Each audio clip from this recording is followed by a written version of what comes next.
अस्सलाम वालेकुम friends, welcome back to another vlog. Ambariyana foodies. कैसे हैं आप सब? होपफुली सब खैरियत से होंगे, फिटफाट होंगे। मैं भी अल्हम्दुलिल्लाह जी ठीक ठाक हूँ। आज मैं आपके साथ इफ्तार स्पेशल में शेयर करने वाली हूँ पोटैटो टोर्नेडो की रेसिपी, जो कि बहुत ही मज़े की अपने टेस्ट और सबसे बड़ी बात, देखने में जितने अच्छे लग रहे हैं ना, टेस्ट में उससे भी ज़्यादा अच्छे लगते हैं। इतने मज़े के और क्रिस्पी बनते हैं, बच्चों के बहुत ही स्पेशल होते हैं। हमारे पंजाब में आजकल बहुत ट्रेंडिंग है ये विदाउट मशीन। मैं आपको बनाना बताऊँगी। इसको हम पंजाब में कहते हैं पोटैटो स्पाइरल, लेकिन आपने मुझे बताना है कि आप लोग इसको क्या कहते हैं। चलिए आइए फिर स्टार्ट करते हैं। मैं आपको विदाउट मशीन बनाना बताऊंगी कि मशीन के बगैर आप इसको घर में कैसे इजीली बना सकते हैं। ये मैंने 3 बड़े बड़े आलू लिए हैं। आलू आपने बड़े बड़े लेने हैं। आपके पास अगर 2 चॉपस्टिक है वो ले लें। अगर कोई 2 चॉपस्टिक नहीं है तो इस तरह की बड़ी सी स्टिक्स आपने ले लेनी है 2। अब हमने ये देखिए आलूओं को चारों 4 साइड से लेबल कर लेना है।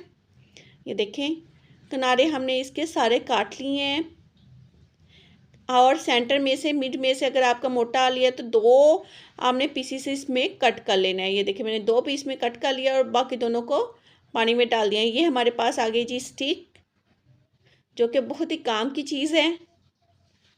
ये अब हमने सीधी साइड से इस तरह करके ब्रीक ब्रीक से कट लगाने हैं। ये देखिए बिल्कुल ब्रीक ब्रीक से कट हमने इसको लगा देने हैं। स्टिक्स को हमने साथ रखना है ताकि हमारा जो कट है वो ऊपर तक रहे, नीचे तक ना जाए बिल्कुल ही। अगर नीचे तक जाएगा ना तो वो कट हो जाएगा बिल्कुल ही। इस स्टिक का ये फ़ायदा है का आपका जो कट है ना वो ऊपर तक रहेगा, नीचे तक नहीं जाएगा। आपकी जो नाइफ़ है ना वो बहुत अच्छी और तेज़ होनी चाहिए। मैं आपको एक दफ़ा फिर बता देती हूँ। ये देखें मैंने 2 हिस्सों में कट लगाया है और ये इसको साइड्स पे बैलेंस किया है।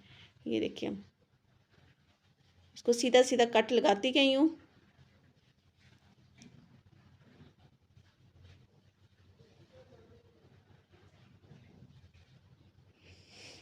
ये एक साइड से हमने सीधा सीधा कट लगा लिया। ये देखें अब दूसरी साइड से हमने किया है। इसको ऊपर से पहले ना थोड़ा सा टेढ़ा करके लगाना है और थोड़ा सा फ़र्क करके ना रख के लगाना है। ज़्यादा पास पास नहीं लगाना, थोड़ा सा फ़र्क करके ना डिस्टेंस रख के फिर लगाना है। ये देखें, और ऊपर से भी छोड़ दिया और नीचे से भी छोड़ दिया। ये देखिए आपका जो एक है स्पाइरल वो रेडी हो गया। ये देखिए माशाल्लाह कितना नीट एंड क्लीन जो है वो बना है। अब ये जो होती है ना हमारे पास आम, ये शाशलिक बनाने वाली स्टिक्स वो लेनी है, और हमने इस तरह स्टिक्स को इसके अंदर यानी घुसा देना है, अंदर डाल देना है ये आलू को। इसको हल्का हल्का सा, ये देखें एक और मैंने रेडी करके रखा हुआ था वो भी आपको दिखा देती हूँ कैसे। ये देखें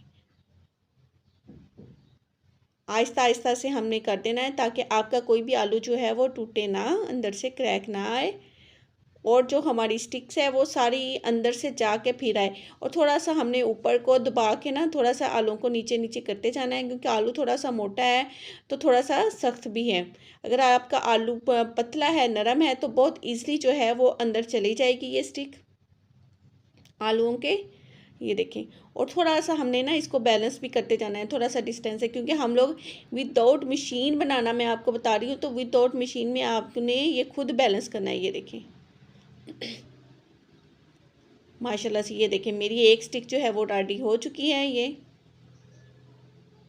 मैंने हाथों के साथ सारी पकड़ पकड़ के ना थोड़ी सी कर दी है। ये देखें ये माशाल्लाह से इसी तरह मैंने अपनी सारी स्टिक्स जो हैं वो रेडी कर ली थी। ये देखिए माशाल्लाह माशाल्लाह, ये मेरी सारी स्टिक्स जो हैं 6 स्टिक्स जो हैं वो रेडी हो चुकी हैं 3 आलूओं से।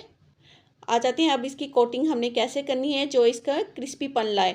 मैंने 2 चम्मच भर के जो है वो मैदा के लिए हैं, 1 टीस्पून से थोड़ा सा ज़्यादा नमक, और ली है जी चिली फ्लेक्स ऐड की है 1 टीस्पून, इसमें ब्लैक पेपर, और थोड़ा सा मैंने अभी पानी डाला है, ज़्यादा पानी नहीं डाला, क्योंकि अभी मैंने इसमें डालना है जी कॉर्नफ्लोर भी थोड़ा सा। अब मैं इसमें डालूँगी कॉर्नफ्लोर, और अब इसको हमने अच्छे से मिक्सअप कर लेना है। अगर आपके पास हैंड विस्कर है तो हैंड विस्कर के साथ कर लें। आपका बिल्कुल यकजान जो है वो लिक्विड होना चाहिए। ये देखें, और बहुत ज़्यादा थिक नहीं हमें चाहिए, माइल्ड सा थिन चाहिए। ये देखें, ये आप देख रहे हैं कितना थिन है। अब इसको हमने डिप करना है, अच्छे से ऊपर कोटिंग कर देनी है हमारी। आप कोशिश कीजिएगा आपका जो बटन है जिसमें आपने इसकी कोटिंग रेडी करनी है वो थोड़ा सा बड़ा हो। बाद में मैंने बटन चेंज कर लिया था, लंबे वाला ले लिया था। आपका जो पैन है ना वो भी आपका पूरा बड़ा होना चाहिए ताकि हमारी पूरी स्टिक जो है वो अंदर मतलब फ्राई हो सके।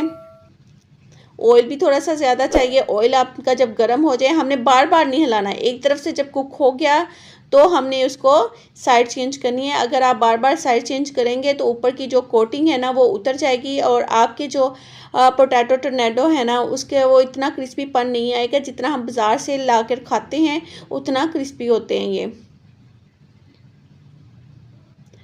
ये माशाल्लाह से। ये देखें, इसको इस तरह जाली में डाल के आपने छन्नी में डाल के कर लेना है, निकाल लेना है इसका ऑयल जो है, ताकि हमारा एक्सेसिव ऑयल जो है वो निकल जाए बिल्कुल। और एंड पे आपने जब इसको फ्राई करना है ना तो आपकी फ्लेम जो है वो तेज़ होनी चाहिए ताकि ऊपर से क्रिस्पीपन भी आए। माशाल्लाह से मेरे ये 2 स्टिक्स रेडी हो गई हैं। इसी तरह ये नेक्स्ट भी रेडी हो गई हैं। ये देखें माशाल्लाह माशाल्लाह, देखने में कितने मज़े के और क्रिस्पी लग रहे हैं। ये देखें, ये मेरा चीज़ रेडी हो चुकी हैं। आज की थी जी इतनी सी रेसिपी। ये देखिए कितने मज़े के हैं और इतने ही क्रिस्पी थे, और जितने देखने में मज़े के हैं उतने ही क्रिस्पी हैं। मैं आपको थोड़ा सा खा के भी बताती हूँ। ये देखिए मैंने ये तोड़ा है, इसकी आवाज़ से आपको अंदाज़ा हो जाएगा ये कितने मज़े के और क्रिस्पी है। आई होप कि आज की रेसिपी आपको अच्छी लगी होगी। अगर अच्छी लगी तो जल्दी से मेरे चैनल को नहीं किया है तो सब्सक्राइब तो जल्दी से कर लीजिए। सब्सक्राइब भी साथ ही दबा लीजिएगा बेल आइकॉन का बटन भी, ताकि मेरी हर वीडियो का नोटिफिकेशन आपको बराबर मिलता रहे। फिर मिलेंगे नई रेसिपी के साथ, अफ्तार स्पेशल रेसिपी के साथ। दुआ में याद रखिएगा। अल्लाह हाफिज़।